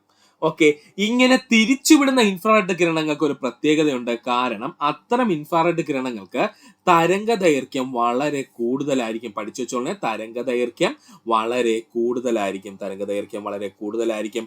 ഇങ്ങനെ തരംഗ ദൈർഘ്യം കൂടുന്നത് കൊണ്ട് തന്നെ നമ്മുടെ തിരിച്ച് റിഫ്ലക്ട് ചെയ്ത് പോകുന്ന സമയത്ത് നമ്മുടെ അന്തരീക്ഷത്തിൽ കാണപ്പെടുന്ന വാതക കണികകളുമായിട്ട് എന്ത് ചെയ്യും? ഈ ഇൻഫ്രാറെഡ് കിരണങ്ങൾ എന്ത് ചെയ്യും? കൂട്ടിയിടിക്കും. വാതക കണികകളുമായിട്ട് ഇൻഫ്രാറെഡ് എന്ത് ചെയ്യും? കിരണങ്ങൾ കൂട്ടിയിടിക്കുകയും ഈ വാതക കണികകൾ ഈ ഇൻഫ്രാറെഡ് കിരണം കൂട്ടിയിടിക്കുന്നത് കൊണ്ട് തന്നെ താപം ഇൻഫ്രാറെഡ് കിരണങ്ങളിൽ നിന്ന് സ്വീകരിക്കുകയും ചെയ്യും. മനസ്സിലാക്കണേ സുഹൃത്തുക്കളെ, ഒരു കൺഫ്യൂഷനും വേണ്ട. ഭൂമിയിൽ നിന്നും റിഫ്ലക്ട് ചെയ്ത് വരുന്ന അല്ലെങ്കിൽ ഭൂമിയിൽ നിന്നും പ്രതിഫലിച്ചു വരുന്ന ഇൻഫ്രാറെഡ് കിരണങ്ങൾക്ക് തരംഗ ദൈർഘ്യം വളരെ കൂടുതലായത് കൊണ്ട് തന്നെ അവര് നമ്മുടെ അന്തരീക്ഷത്തിൽ കാണപ്പെടുന്ന വാതക കണികകളുമായി എന്ത് ചെയ്യും? കൂട്ടിയിടിക്കും.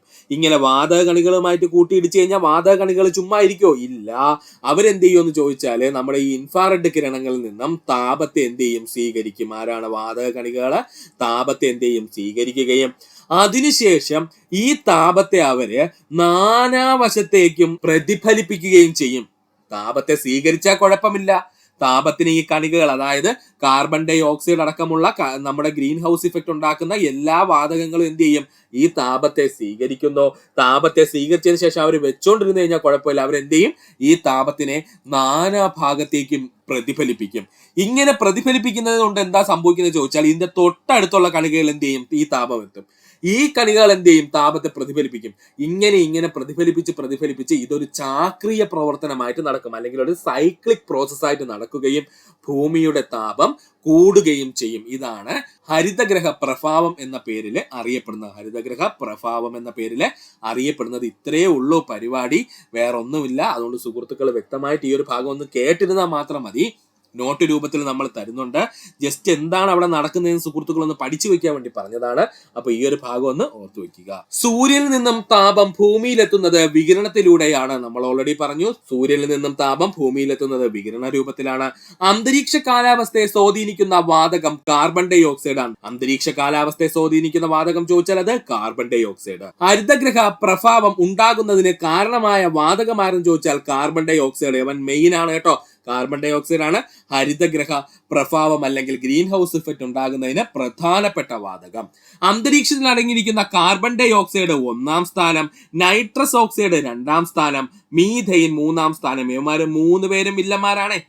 PSCയുടെ ഉത്തര സൂചികയിൽ കാർബൺ ഡൈ ഓക്സൈഡ് കൊടുക്കാതെ നൈട്രസ് ഓക്സൈഡ് ആൻസർ ആയി കൊടുത്തിട്ടുണ്ട്. സുഹൃത്തുക്കൾ പഠിച്ചോളണം. അന്തരീക്ഷത്തിൽ അടങ്ങിയിരിക്കുന്ന കാർബൺ ഡൈ ഓക്സൈഡും നൈട്രസ് ഓക്സൈഡും മീഥെയിനും എന്തിന് കാരണമാകുന്നുണ്ട്?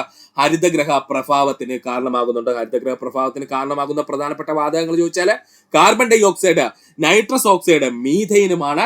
ഇതിൽ കാർബൺ ഡൈ ഓക്സൈഡ് മാത്രം സുഹൃത്തുക്കൾ പഠിച്ചുകൊണ്ട് പോകരുത്. കാരണം ഓപ്ഷനിൽ കാർബൺ ഡൈ ഓക്സൈഡ് ഇല്ലാതെ നൈട്രസ് ഓക്സൈഡ് മാത്രം ഉത്തരം നൽകിയിരുന്നു. Carbon dioxide, nitrous oxide, methane എന്നീ വാതകങ്ങൾ ഭൂമിയിൽ നിന്നും എത്തുന്ന താപവികിരണങ്ങളെ തിരിച്ച് ഭൂമിയിലേക്ക് തന്നെ പ്രതിഫലിപ്പിക്കുന്നു.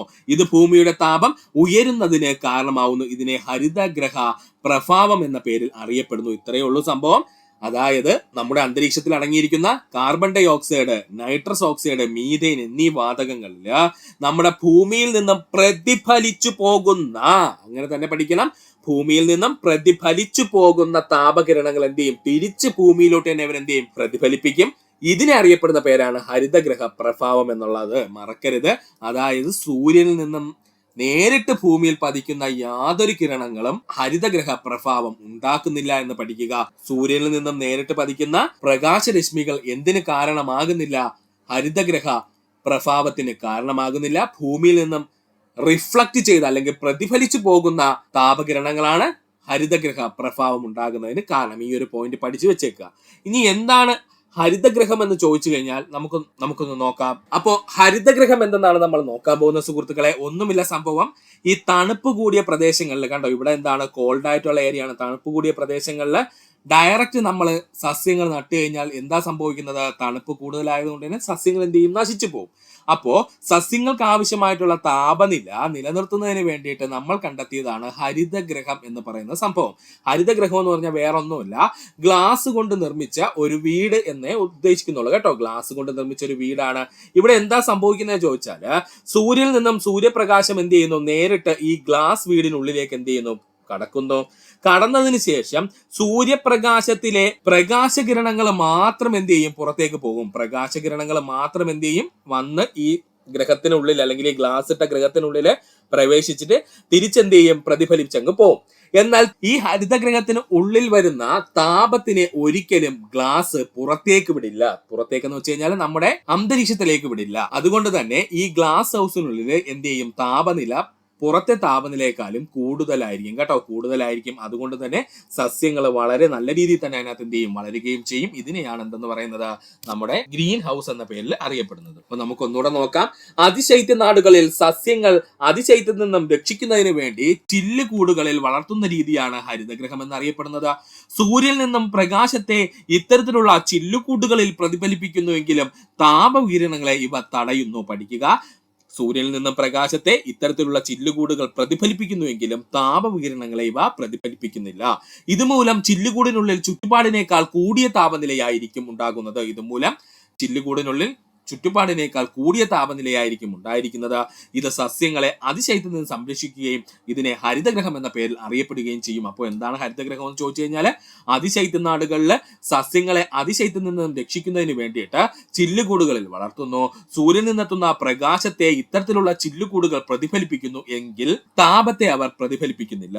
ഇതുമൂലം ചില്ലുകൂടിനുള്ളിൽ ചുറ്റുപാടിനേക്കാൾ കൂടിയ താപനിലയായിരിക്കും. ഇത് സസ്യങ്ങളെ അതിശൈത്യത്തിൽ നിന്ന് സംരക്ഷിക്കുകയും ചെയ്യും. ഇതിനെ വിളിക്കുന്ന പേരാണ് ഹരിതഗ്രഹം എന്ന് മറക്കരുത്. ഇനി ഹരിതഗ്രഹ പ്രഭാവത്തിന്റെ പ്രവർത്തനമാണ് നമ്മൾ ഓൾറെഡി പറഞ്ഞത് തന്നെ, എന്നാലും സുഹൃത്തുക്കൾക്ക് നോട്ട് രൂപത്തിൽ പഠിക്കുന്നതിന് വേണ്ടിയിട്ടാണ് പറയുന്നത്. ഭൂമിയുടെ താപനില ഉയരുന്നതിന് നേരിട്ട് സൂര്യനിൽ നിന്ന് പതിക്കുന്ന പ്രകാശരശ്മികളുടെ പങ്ക് കുറവാണ്. ഇങ്ങനെ തന്നെ പഠിച്ചോളെ. ഭൂമിയുടെ താപനില ഉയരുന്നതിന് നേരിട്ട് സൂര്യനിൽ നിന്ന് പതിക്കുന്ന പ്രകാശരശ്മികളുടെ പങ്ക് കുറവാണ്. താരതമ്യേന തരംഗദൈർഘ്യം കുറഞ്ഞ പ്രകാശത്തിലെ താപകിരണങ്ങളിൽ നിന്നും താപം സ്വീകരിക്കുന്ന ഭൂമി ഇൻഫ്രാറെഡ് കിരണങ്ങളെ ഭൗമോപരിതലത്തിലേക്ക് പ്രതിഫലിപ്പിക്കുന്നു. താരതമ്യേന തരംഗദൈർഘ്യം കുറഞ്ഞ പ്രകാശത്തിലെ താപകിരണങ്ങളിൽ നിന്നും താപം സ്വീകരിക്കുന്ന ഭൂമി ഇൻഫ്രാറെഡ് കിരണങ്ങളെ ഭൗമോപരിതലത്തിലേക്ക് എന്ത് ചെയ്യും? പ്രതിഫലിപ്പിക്കുന്നു. തരംഗദൈർഘ്യം കൂടിയ ഈ കിരണങ്ങൾ വായുകണികകളും ആയി സമ്പർക്കത്തിൽ വരികയും താപം കൂടുകയും ചെയ്യുന്നു. ഇതാണ് അന്തരീക്ഷ താപനില ഉയരുന്നതിന് കാരണം. ഇങ്ങനെ തരംഗദൈർഘ്യം കൂടിയ ഇൻഫ്രാറെഡ് കിരണങ്ങൾ വായുവിലെ കണികകൾ എന്ന് പറഞ്ഞു കഴിഞ്ഞാൽ നമ്മൾ നേരത്തെ പറഞ്ഞ വാതകങ്ങളാണ് കേട്ടോ. ആരൊക്കെയാണ്? Carbon dioxide, nitrous oxide, അതുപോലെ മീഥേൻ എന്നീ വാതക കണികളുമായിട്ട് സമ്പർക്കത്തിൽ വരുമ്പോൾ താപം കൂടുകയും ചെയ്യുന്നു. തരംഗദൈർഘ്യം കൂടിയ ഈ കിരണങ്ങൾ വായുകണികകളുമായി സമ്പർക്കത്തിൽ വരുമ്പോൾ ഏതൊക്കെ വായുകണികളാണ് സുഹൃത്തുക്കളെ പറഞ്ഞിരിക്കുന്നത്? Carbon dioxide, nitrous oxide, അതുപോലെ തന്നെ മീഥേൻ, ഇവയുമായിട്ട് എന്ത് ചെയ്യും? സമ്പർക്കത്തിൽ വരുമ്പോൾ താപം കൂടുകയും ചെയ്യുന്നു. ഇതാണ് അന്തരീക്ഷ താപനില ഉയരുന്നതിന് കാരണം. താപവികിരണങ്ങളെ ബഹിരാകാശത്ത് തിരിച്ചു പോകാൻ അനുവദിക്കാതെ അന്തരീക്ഷത്തിലെ ചില വാതകങ്ങൾ ആഗിരണം ചെയ്ത് മുകളിലേക്കും താഴേക്കും വശങ്ങളിലേക്കും എന്ത് ചെയ്യുന്നു? പ്രതിഫലിപ്പിക്കുന്നു. ആരൊക്കെയാണ്? Carbon dioxide, nitrous oxide, methane പോലുള്ള വാതകങ്ങൾ താപവികിരണങ്ങളെ ബഹിരാകാശത്ത് തിരിച്ചു പോകാൻ അനുവദിക്കാതെ താപത്തെ മുകളിലേക്കും താഴേക്കും വശങ്ങളിലേക്കും പ്രതിഫലിപ്പിക്കുന്നു. ഈ പ്രക്രിയ ചാക്രികമായി നടക്കുകയും അല്ലെങ്കിൽ സൈക്ലിക്കായി നടക്കുകയും അന്തരീക്ഷ താപനില ഉയരുകയും ചെയ്യുന്നു. ഇതാണ് ഹരിതഗ്രഹ പ്രവാഹത്തിൽ നടക്കുന്നത്. പഠിക്കുക. ഹരിതഗ്രഹ പ്രഭാവം കൊണ്ട് ഉണ്ടാകുന്ന ഗുണങ്ങൾ ചോദിച്ചു കഴിഞ്ഞാൽ, ഭൂമി രാത്രികാലങ്ങളിൽ തണുത്തുറഞ്ഞ് ഐസ് രൂപത്തിലാകുന്നതിൽ നിന്ന് സംരക്ഷിക്കുന്നത് ഹരിതഗ്രഹ പ്രഭാവമാണ്. പഠിക്കുക. ഭൂമി രാത്രികാലങ്ങളിൽ തണുത്തുറഞ്ഞ് ഐസ് രൂപത്തിലാകുന്നതിൽ നിന്ന് സംരക്ഷിക്കുന്നത് ആരാണ്? ഹരിതഗ്രഹ പ്രഭാവമാണ്. അതുപോലെ തന്നെ ഭൂമിയിൽ ജീവൻ നിലനിൽക്കുന്ന രീതിയിൽ താപം ക്രമീകരിക്കുന്നതിന് സഹായിച്ചത് ഹരിതഗ്രഹ പ്രഭാവമാണ്. പഠിക്കുക. ഭൂമിയിലെ ജീവൻ നിലനിൽക്കുന്ന രീതിയിൽ താപം ക്രമീകരിക്കുന്നതിന് സഹായിച്ചത് ആരാണ്? ഹരിതഗ്രഹ പ്രഭാവമാണ്. അപ്പൊ അതുകൂടി സുഹൃത്തുക്കൾ ഒന്ന് പഠിച്ചോളണേ, ഇമ്പോർട്ടന്റ് ആണ്. ഹരിതഗ്രഹ പ്രഭാവം കൊണ്ടുള്ള ഗുണങ്ങൾ ചോദിച്ചു കഴിഞ്ഞാല് ഭൂമി രാത്രികാലങ്ങളിൽ തണുത്തുറഞ്ഞ് ഐസ് രൂപത്തിലാകുന്നതിന് സംരക്ഷിക്കുന്നു. ഭൂമിയിൽ ജീവൻ നിലനിൽക്കുന്ന രീതിയിൽ താപം ക്രമീകരിക്കാൻ സഹായിച്ചത് ഹരിതഗ്രഹ പ്രഭാവമാണ്. ഈ 2 പോയിന്റ് സുഹൃത്തുക്കളെ പഠിച്ചു വെക്കുക. ആഗോളതാപനം. ഹരിതഗ്രഹ പ്രഭാവം മൂലം അന്തരീക്ഷ താപനില ഉയരുന്നു. ഈ പ്രതിഭാസം അറിയപ്പെടുന്ന പേരാണ് ആഗോളതാപനം. പഠിക്കുക. ഹരിതഗ്രഹ പ്രഭാവം കാരണം അന്തരീക്ഷത്തിന്റെ താപനില ഉയരുകയും ഈ പ്രതിഭാസം അറിയപ്പെടുന്ന പേരാണ് ആഗോളതാപനം. ആഗോളതാപനവുമായി ബന്ധപ്പെട്ടിരിക്കുന്ന ഒത്തിരി സംഘടനകൾ നമ്മുടെ വേൾഡിൽ മൊത്തത്തിലുണ്ട്. അവ ആരൊക്കെയാണെന്നുള്ളത് നമുക്ക് മറ്റൊരു ക്ലാസ്സിൽ. ഇത്രയുമായിരുന്നു നമ്മൾ ഭൂമിയുടെ അന്തരീക്ഷവുമായി ബന്ധപ്പെട്ട് പഠിച്ചത്. ഒത്തിരി ചോദ്യങ്ങൾ ഈ ഭാഗത്ത് നിന്ന് ചോദിക്കാറുണ്ട്. അതുകൊണ്ട് LDC ഉള്ള സുഹൃത്തുക്കൾ വ്യക്തമായിട്ട് ഈ ഭാഗം പഠിക്കുക. ഇത്രയും നേരം ഈ വീഡിയോ കണ്ട സുഹൃത്തുക്കൾ എല്ലാവർക്കും നന്ദി, നമസ്കാരം. നിങ്ങൾക്ക് ഈ വീഡിയോ ഇഷ്ടമായെങ്കിൽ നമ്മുടെ ചാനൽ സബ്സ്ക്രൈബ് ചെയ്ത് സഹായിക്കുക. അതിനോടൊപ്പം തന്നെ നിങ്ങളുടെ സുഹൃത്തുക്കൾ കൂടി ഒന്ന് ഷെയർ ചെയ്ത് കൊടുക്കുക. സബ്സ്ക്രൈബ് ബട്ടണോട് ചേർന്നുള്ള ബെൽ ബട്ടൺ അമർത്തി കഴിഞ്ഞാൽ നമ്മൾ അപ്ലോഡ് ചെയ്യുന്ന വീഡിയോകൾ അപ്പോൾ തന്നെ നിങ്ങൾ എത്തുന്നതാണ്. സുഹൃത്തുക്കൾ എല്ലാവർക്കും നന്ദി, നമസ്കാരം. നല്ലൊരു ദിവസം നേരുന്നു.